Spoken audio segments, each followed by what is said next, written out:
Bersama-sama membaca firman Tuhan yang terambil dari kitab Keluaran pasal yang ke-14 ayat 5 sampai ayat 15. Keluaran pasal 14 ayat 5 sampai ayat 15. Kita akan membacanya saling sahut bersautan. Saya akan awali ayat yang kelima. Jemaat menjawab ayat 6 dan seterusnya saling ganti bergantian sampai tiba pada ayat 15. Ketika diberitahukan kepada Raja Mesir bahwa bangsa itu telah lari, maka berubahlah hati Fir'aun dan pegawai-pegawai terhadap bangsa itu. Dan berkatalah mereka, apakah yang telah kita perbuat ini, bahwa kita membiarkan orang Israel pergi dari perbudakan kita. Ayat 6.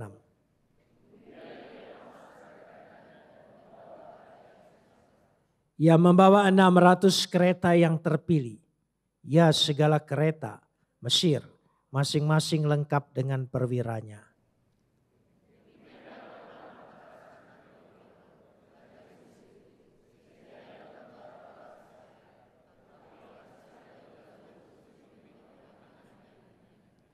Adapun orang Mesir, segala kuda dan kereta Fir'aun, orang-orang berkuda dan pasukannya mengejar mereka dan mencapai mereka pada waktu mereka berkemah di tepi laut dekat Pi-hahirot di depan Baal Zephon.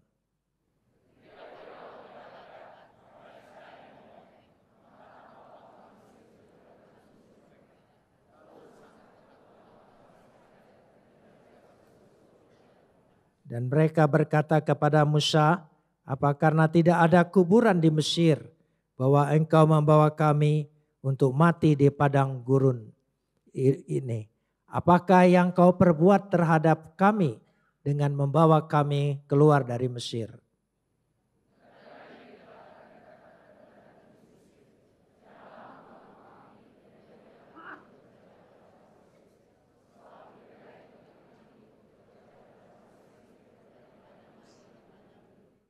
Tetapi berkatalah Musa kepada bangsa itu, janganlah takut, berdirilah tetap, lihat keselamatan dari Tuhan yang akan diberikannya hari ini kepadamu.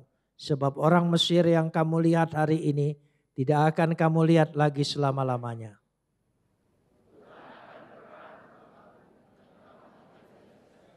Berfirmanlah Tuhan pada Musa, mengapa engkau berseru-seru demikian kepadaku? Katakanlah kepada orang Mesir supaya mereka berangkat. Kapot leha Adonai Elohenu kapot leha. Segala kemuliaan ya Adonai Tuhanku, kemuliaan bagimu. Kata yang terakhir adalah ucapan doa bagi orang Yahudi, diberkatilah orang yang sudah membaca firman Tuhan. Saudara yang dikasihi Tuhan, kitab Keluaran bercerita tentang orang Israel diperbudak di Mesir lalu dipanggil keluar. Kitab ini adalah menunjukkan keinginan Tuhan mempunyai umat Tuhan. Dia memilih orang Israel yang diperbudak bertahun-tahun, ratusan tahun di Mesir. Kalau kita perhatikan di sini, ini yang menjadi konsep pembentukan kitab, yaitu umat Tuhan. Jadi Tuhan punya keinginan, punya kehendak, punya rencana. Dia ingin punya umat yang spesial, umat yang dipilih oleh Dia. Tapi herannya, yang dipilih itu bukan bangsa yang sudah besar, sudah hebat. Pilih saja seumpamanya keturunan Yafet yang ada di Eropa, Norwegia, Skandinavia, Inggris, yang memang sudah hebat-hebat. Tapi dia pilih bangsa yang budak, yang tidak punya martabat, yang tidak punya harkat, yang tidak punya kepandaian apa-apa. Itulah cara Tuhan ingin menunjukkan bahwa Dia mampu, Dia bekerja, Dia sanggup. Karena itu dipilihlah bangsa ini. Bangsa yang bodoh dikatakan di situ, bangsa budak. Tapi Tuhan menginginkan. Keinginan Tuhan itu diwujudkan dalam panggilan ini. Sehingga setelah kitab Keluaran terbentuknya sebuah umat pilihan Tuhan. Maka masuk kepada kitab Imamat. Kitab Bilangan, kitab Ulangan. Karenanya Rasul Petrus menyatakan di situ. Pada 1 Petrus pasal 2 ayat 9 dikatakan. Tapi kamulah bangsa yang terpilih, imamat rajani, bangsa yang kudus, umat kepunyaan Tuhan sendiri. Supaya kamu memberitakan perbuatan-perbuatan yang besar dari Dia. Yang memanggil kamu keluar dari kegelapan kepada terang yang ajaib. Itulah konsep bagaimana ketika Tuhan memilih bangsa yang budak ini supaya keluar menjadi umat Tuhan. Perbudakan di Mesir merupakan gambaran perbudakan dosa. Sehingga dengan perbudakan dosa ini artinya budak itu dikuasai sepenuhnya. Sekali lagi saya ingin bicara tentang budak. Budak menurut konsepnya dikatakan di situ terikat selamanya oleh satu tuan. Dan dia tidak bisa bebas. Bisa bebas ada 3 jalan. Yaitu dia ditebus dengan harga yang sudah ditentukan oleh tuan yang semula. Yang kedua, bisa bebas kalau diadopsi menjadi anak. Dia tidak lagi budak tapi anak. Bisa bebas kalau dia perempuan dinikahi menjadi istri. 3 jalan ini kalau kita perhatikan kita dibebaskan dari budak dosa oleh Yesus. Sudah genap semuanya. Kita ditebus dengan harga yang telah ditentukan. Harga yang telah ditentukan. Itulah penebusan. Dikatakan di situ disebut apolutrosis. Kata apolutrosis kalau kita perhatikan dengan jelas sekali. Membebaskan dengan cara membayar harga yang sudah ditentukan. Kejadian pasal 2 ayat 17. Jika engkau makan buah ini engkau pasti mati. Harganya adalah kematian.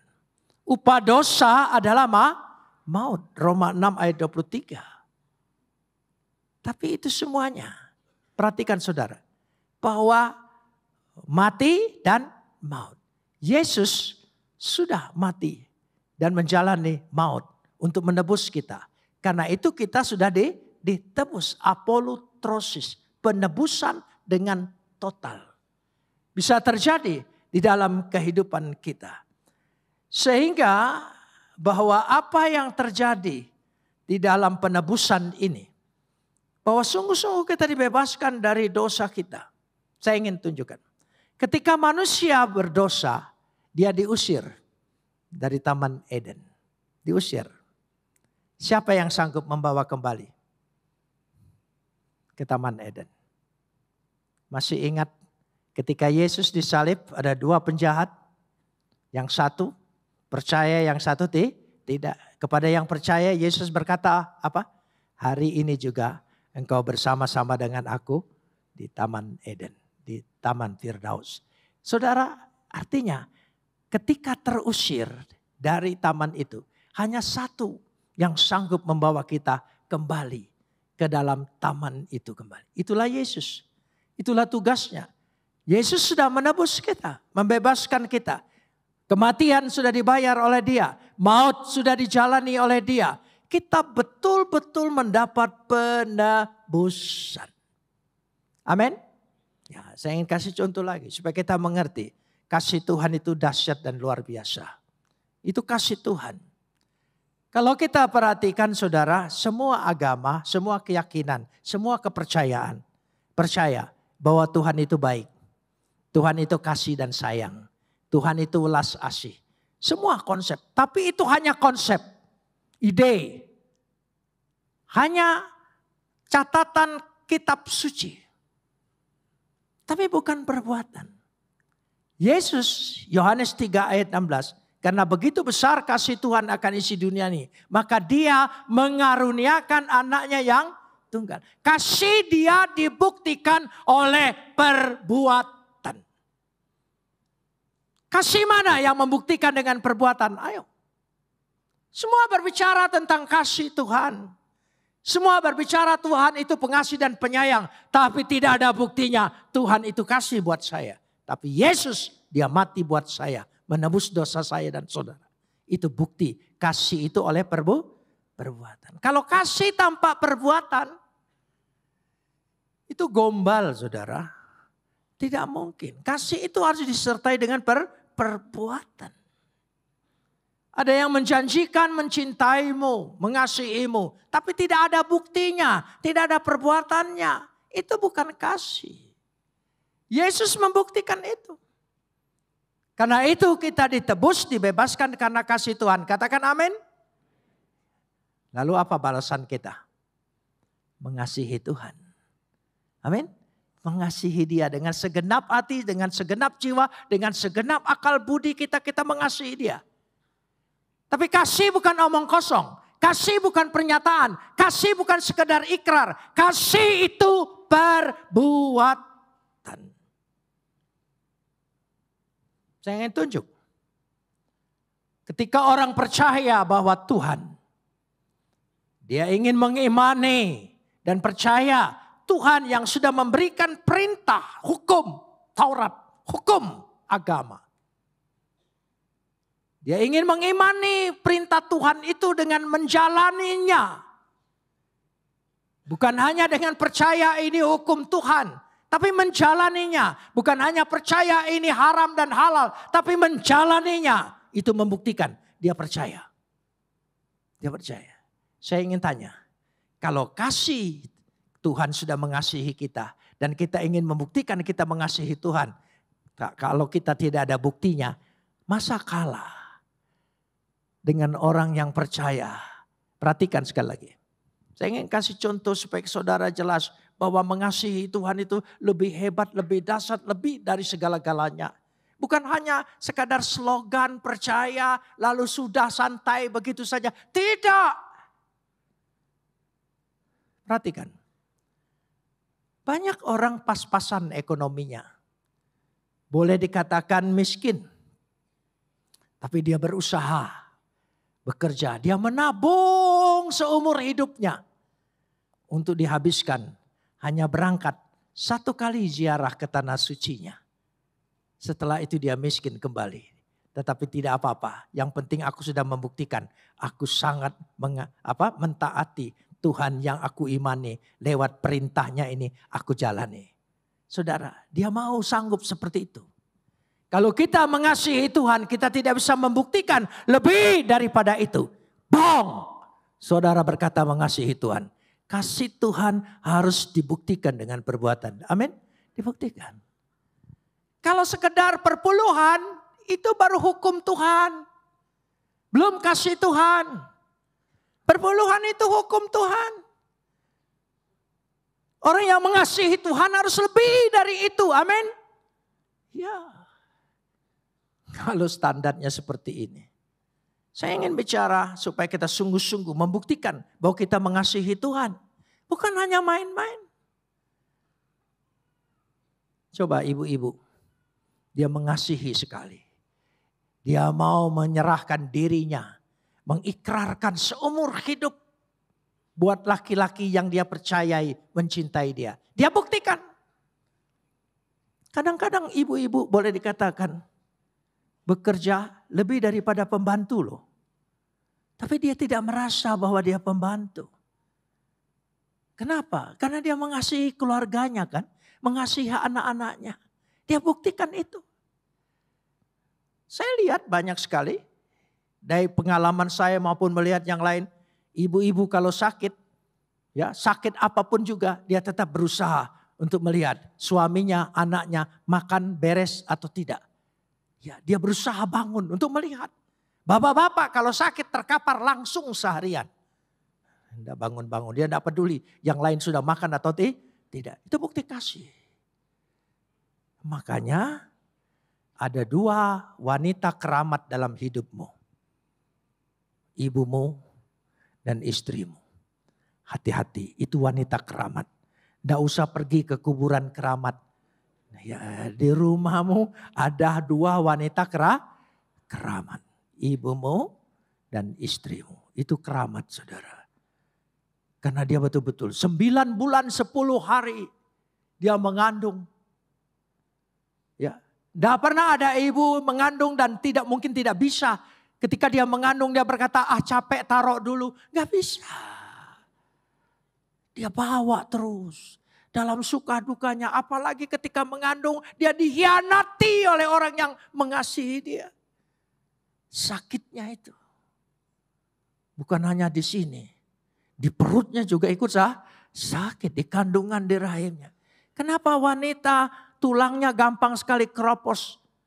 Ya, karena kalsiumnya terambil buat anaknya. Utang kalsiummu dengan ibumu belum terbayar sampai hari ini. Itu wanita keramat, hati-hati. Kasihi dia, amin. Jangan-jangan masalah yang ada terjadi dalam kehidupan kita. Dosamu terhadap ibumu, terhadap istrimu. Saya ingin kasih contoh. Saya di penjara 6 tahun. Maaf kalau saya bolak-balik kisah ini. Ini berkesan betul. Saudara, kalau tidak percaya silahkan saudara masuk penjara seminggu atau sebulan saja saudara. Pasti saudara berkesan. Ini 6 tahun. Ya, pindah-pindah. Tidak ada masalah di Surabaya, tapi saya dipindahkan ke Surabaya supaya di Jakarta tidak terlalu heboh. Dipindahkanlah saya ke Kalisosok. Saya di penjara Kalisosok, dipendam di sana 2 tahun 5 hari. Sebelum dipindahkan lagi ke Jakarta. Di Kalisosok saya selnya dimasukkan di rumah sakit. Itu penjara ada rumah sakitnya. Jadi bukan di bangsal sakitnya, tapi di kamar-kamar. Dan kamar itu bekas di Ponorogo di penjara waktu itu. Katanya banyak hantunya di situ. Saya dimasukkan di sana. Saya tidak rasa takut. Karena kalau memang betul kata orang di situ ada hantu di Ponorogo yang naik kuda. Saya mau sekali naik kudanya keluar saudara ya. Ya orang kalau sudah terlalu susah dalam titik kesusahan, penderitaan yang paling susah, gak ada yang ditakuti lagi. Jadi kalau saudara masih takut dalam kesusahan, itu berarti belum susah beneran. Nah, itu belum susah beneran. Kalau susah beneran, udah habis takutnya. Saudara. Jadi jangan susah yang tanggung-tanggung ya. Saudara, itu yang buat engkau takut. Jadi kalau kita takut, berarti kesusahan penderitaannya masih tahap menengah. Tidak apa-apa, Tuhan pasti tolong. Nah, saya diminta oleh dokter karena dokternya kebetulan anak Tuhan dua-duanya. Saya disuruh membantu mencatat buat kartu orang sakit. Jadi nama ini. Mungkin yang lain goblok jadi saya dipilih untuk nyatat itu. Nah, saya bilang dengan dokter, "Dok, saya ingin survei." Ya, dari jam 2 siang kan sudah selesai sampai jam 5 sore. Boleh enggak saya wawancara dengan orang-orang yang di penjara, yaitu yang seumur hidup, yang 20 tahun, 15 tahun, terus sampai copet yang 1 tahun. Boleh diizinkan. Saya tes semua, saya wawancara. Di luar dugaan saya. Ternyata mereka berkata, "Kenapa kamu sampai ketangkap? Kenapa sampai begini?" Rata-rata jawabannya, "Karena saya durhaka dengan ibu saya. Saya mengkhianati istri saya. 2 orang ini ternyata penyebab mereka menderita. Makanya saya berani berkesimpulan bahwa ada 2 wanita keramat dalam hidupmu. Ibumu dan istrimu." Hati-hati. Jangan suka mendustai istrimu. Amin. Nggak, percuma. Bohong dengan istri itu percuma. Dia belajar bohong langsung dari sumbernya. Saudara, dari siapa coba? bapak pembohong. Kita belajar, Adam belajar bohong dari Hawa. Hawa belajar langsung dari, makanya hati-hati saudara. Gak bisa kita bohongin. Begitu laki-laki mau bohongin perempuan bicara, kau belajar dari saya. Iya, makanya perempuan itu kalau dibohongin, perhatikan saudara. Pura-pura percaya, pura-pura itu. Oh saya dari sini mampir sini dulu, ini dulu makan sini. Ya iya, padahal dia enggak percaya itu. Walaupun kita HP main jari sana sini, dia di sebelah sana, kita di sebelah sini. Kita pikir dia tidak tahu. Oh dia tahu getaran jari-jari WA siapa. Dia tahu itu saudara. Apa WA bisnis atau WA selingkuh, dia tahu. Makanya hati-hati jangan jarpendos. Jari-jari penuh dosa. Ya bertobatlah. Kasih itu tidak ada ketakutan. Amin saudara.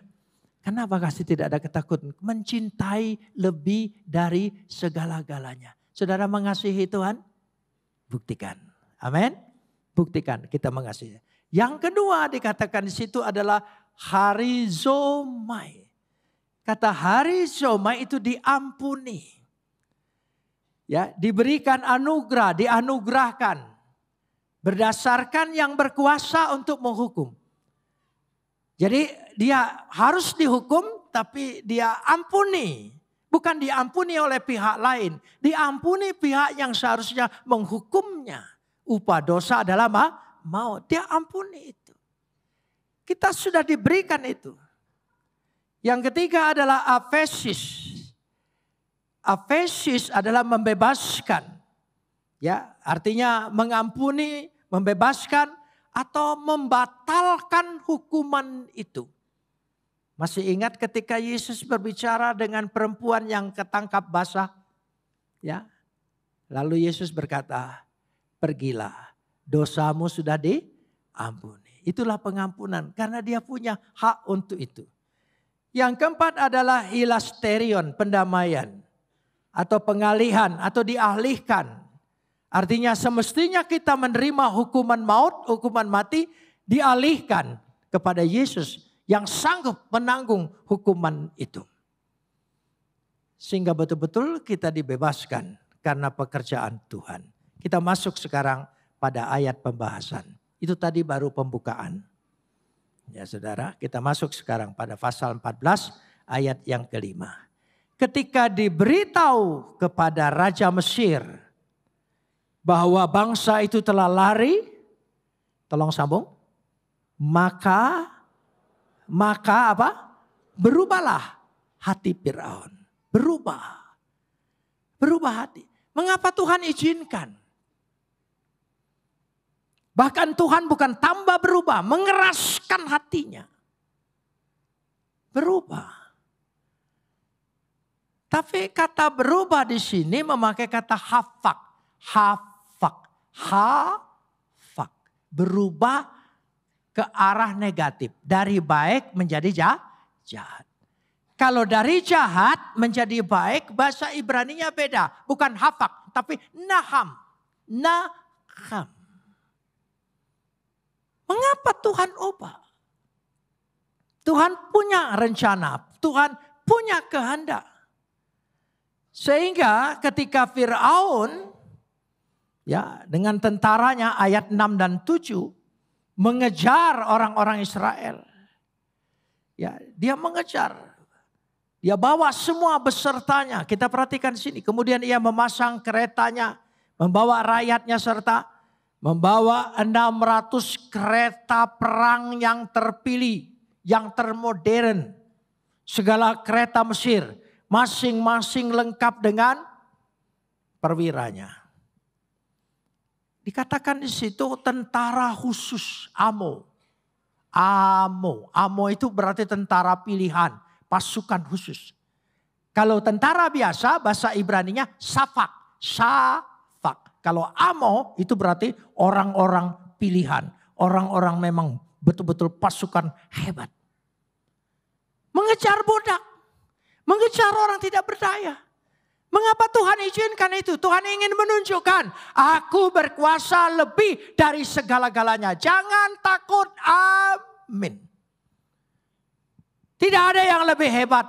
Apapun yang kita hadapi, musuh apapun kita hadapin, tidak ada yang lebih hebat. Lebih kuasa dari Tuhan.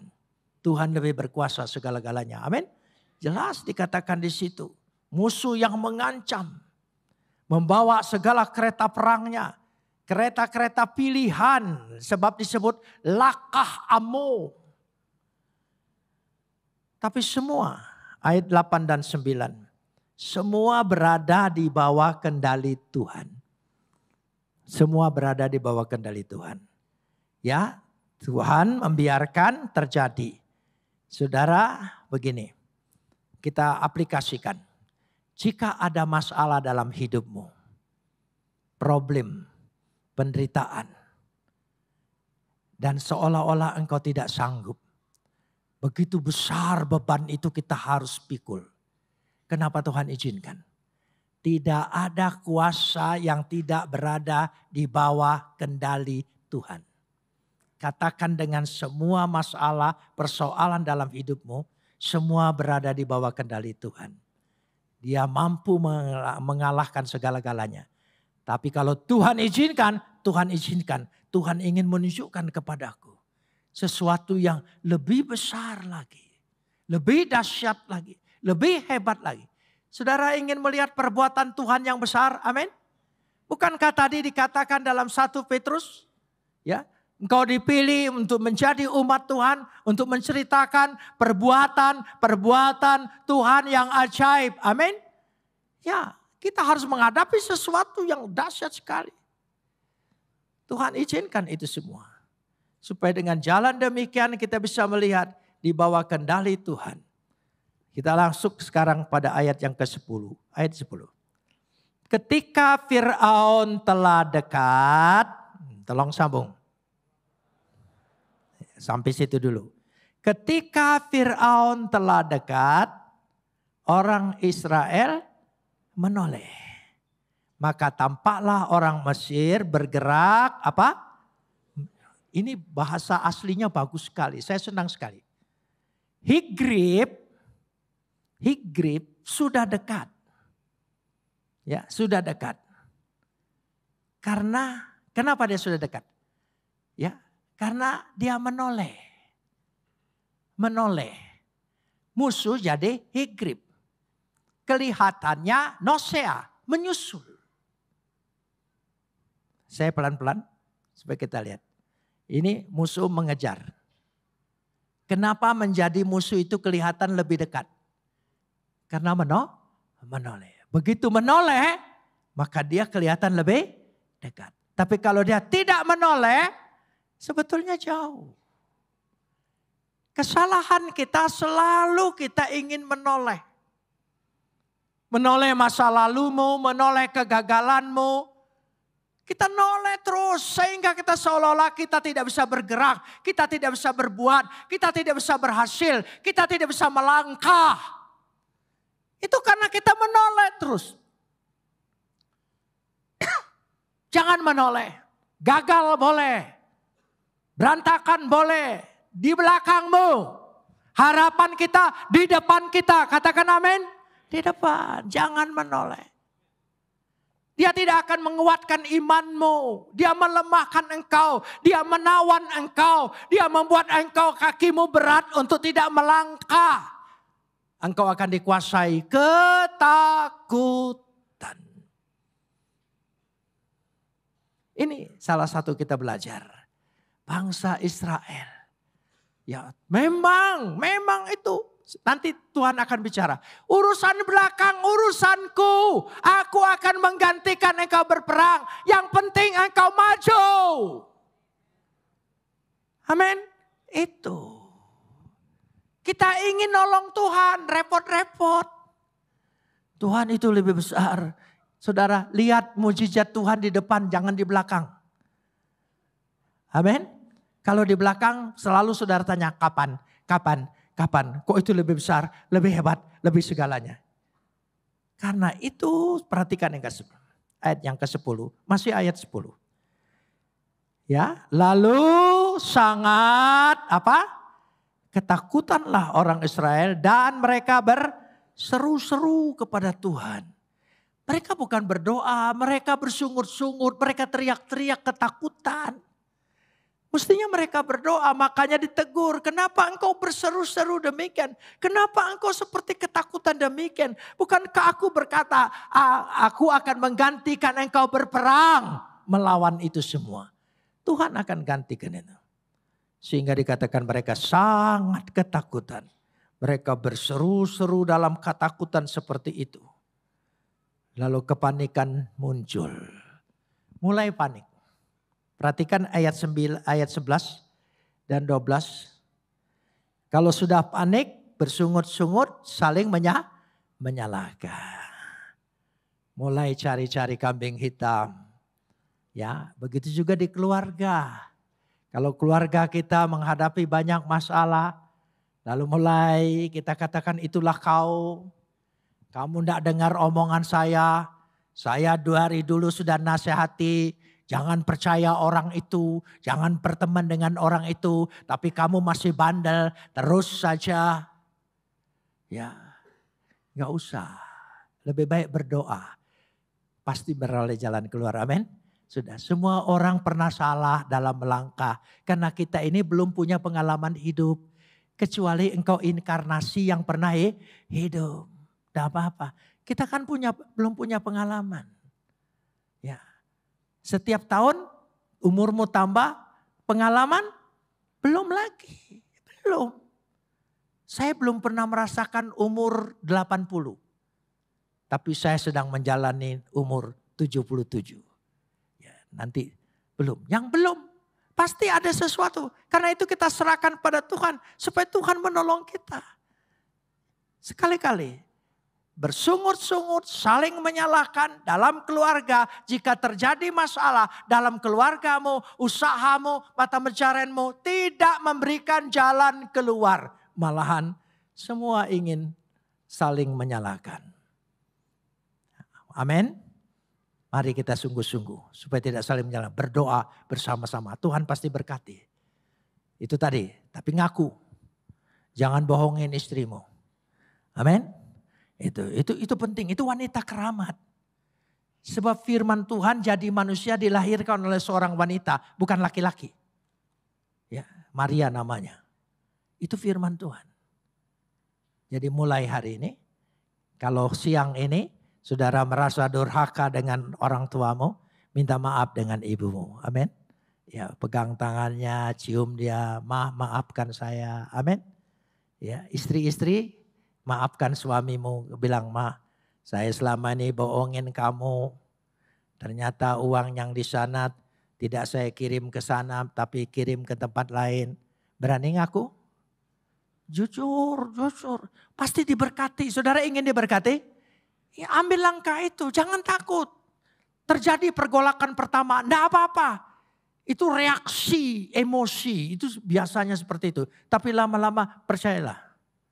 Saudara. Akan ada damai sejahtera. Tuhan pasti berkati. Amin. Tuhan pasti berkati. Ayo jujur. Hari Minggu ini kita sekali-kali jujur. Amin. Ya. Mulai aku saudara. Jujurlah dengan istrimu. Mulai berkata-kata. Amin. Ya, ini penting sekali. Ya. Tidak usah bohong, saya katakan tadi. Mari kita lihat pertolongan Tuhan. Ayat 13. Ayat 13. Kita lihat bersama-sama. Ayat yang ke-13. Ya, tetapi berkatalah Musa kepada bangsa itu apa? Jangan takut. Berdirilah tetap. Lihatlah keselamatan dari Tuhan. Yang akan diberikannya pada hari ini kepadamu. Satu persatu saya bahas ayat bagus sekali. Ini ayat emas. Jangan takut. Eltiraum. Jangan takut. Kenapa? Ketakutan tidak menyelesaikan masalah. Ketakutan tidak akan menguatkan imanmu. Ketakutan tidak akan membuka jalan keluar. Ketakutan akan menggerogoti kepercayaanmu. Karena itu jangan takut. Takut itu berbahaya. Ya, lebih baik takutlah apa yang kau takuti. Bisa ngerti? Nah ini, saya harus jelaskan. Ketakutanmu itu sendiri lebih berbahaya daripada apa yang kau takuti. Yang kau takuti itu belum tentu betul-betul takut. Salah satu contoh, ya seringkali orang berpikir takut dengan setan, takut dengan setan. Sampai ada istilah berdiri bulu kuduknya. Di mana setan bisa membuat bulu kuduk berdiri, saudara? Tidak ada itu, saudara. Jadi kalau saudara melihat di rumah ke tempat gelap, di belakang, di halaman ada sekelebat, itu sekilas mata. Tapi seandainya ada makhluk lain yang kau lihat, percayalah, itu malaikat. Jangan percaya hantu, percaya apa? Malaikat. Sebab ada ayatnya, ya, malaikat-malaikat berkemah di tengah-tengah orang percaya. Saudara percaya? Di rumahmu itu malaikat berkemah. Di belakang, di halaman, itu berkemah. Jadi kalau engkau lihat ada rasa makhluk aneh, itu katakan apa? Malaikat. Katakan lagi apa? Malaikat. Karena jangan dibilang hantu. Ya kenapa? Berarti engkau punya karunia kehantuan terlalu banyak, saudara. Ya, lebih baik percaya malaikat. Kalau percaya malaikat tidak ada ketakutan. Sukacita, senang sekali. Sewa satpam mahal. Ya, tapi ada malaikat yang menjaga kita. Jangan takut. Berdirilah tetap. Ya, hiyatspu artinya ambil posisimu. Posisi yang berjaga-jaga, posisi yang siap-siap, posisi yang berdoa, posisi untuk siap menang. Ya, dikatakan situ. Lalu dikatakan, lihatlah keselamatan, ureu et Yasua ata Adonai, keselamatan dari Tuhan. Tuhan sedang berbuat, keselamatan itu sedang berlangsung. Ya, itu milik kita. Tadi saya katakan kita mewarisinya. Tuhan itu baik, Tuhan itu segalanya. Karena itu jangan berbagi. Kita percaya Tuhan. Sekaligus dikatakan dengan jelas sekali, yaitu yang akan Ia berikan. Ya, Asher ya Ase, Asher ya Ase. Tuhan akan berikan keselamatan, kemenangan bagi diri kita. Saudara, amin. Keselamatan Tuhan berikan, kemenangan Tuhan berikan, jalan keluar Tuhan berikan. Ya Ase, hayom hari ini juga. Saudara mengimani? Hari ini juga. Percaya, kalau percaya Tuhan itu penuh. Tanda orang mengasihi, tanda orang mencintai itu penuh. Tidak ada persyaratan, sepenuhnya. Saya ngasih contoh begini. Segala puji, hormat, kemuliaan bagi Tuhan. Coba katakan bersama. Segala puji, hormat, kemuliaan bagi Tuhan. Amin. Ya, seperti akhir doa Bapa kami. Lepaskanlah kami daripada yang jahat, karena Engkaulah yang punya kerajaan dan kuasa dan kemuliaan sampai selama-lamanya. Saya ulangi, segala puji dan hormat dan kemuliaan hanya bagi Tuhan. Amin. Coba ucapkan bersama. Segala puji, hormat dan kemuliaan bagi Tuhan. Saudara mengamini? Ya. Jadi kalau saudara berbuat sesuatu, tidak menerima pujian, tidak menerima kehormatan, jangan marah. Karena semuanya sudah saudara serahkan dengan Tuhan. Kalau saudara ingin mendapat pujian, mendapat kehormatan, berarti saudara bersaing dengan Tuhan. Saudara anggap, saudara berlawanan dengan Tuhan. Kalau begitu ngomongnya begini, segala puji, hormat, kemuliaan bagi dua dengan Tuhan. Saudara mau begitu? Makanya kalau saudara melayani di gereja ini, melayani pekerjaan Tuhan, tanpa penghargaan, tanpa dihormati orang, bahkan sebaliknya engkau terima, engkau bersyukur. Itu artinya apa yang kau buat hanya bagi Tuhan. Amin. Iya, itu. Saya selalu begitu. Selesai khotbah kalau ada orang yang ngomong, oh khotbah Bapak tadi bagus sekali. Suara setan. Aku sudah buat dia semuanya. Tidak ada bagianku. Kalau bagianku dihina orang, itu tandanya semua sudah saya berikan kepada Tuhan. Amin. Jadi sekali lagi, kalau saudara melayani tidak dihargai orang, saudara bersyukur. Terima kasih Tuhan. Ini tandanya semua sudah aku buat untuk Tuhan. Kalau saudara masih ngarep-ngarep, gembala sidang memujimu, oh, kau bagi dua dengan Tuhannya.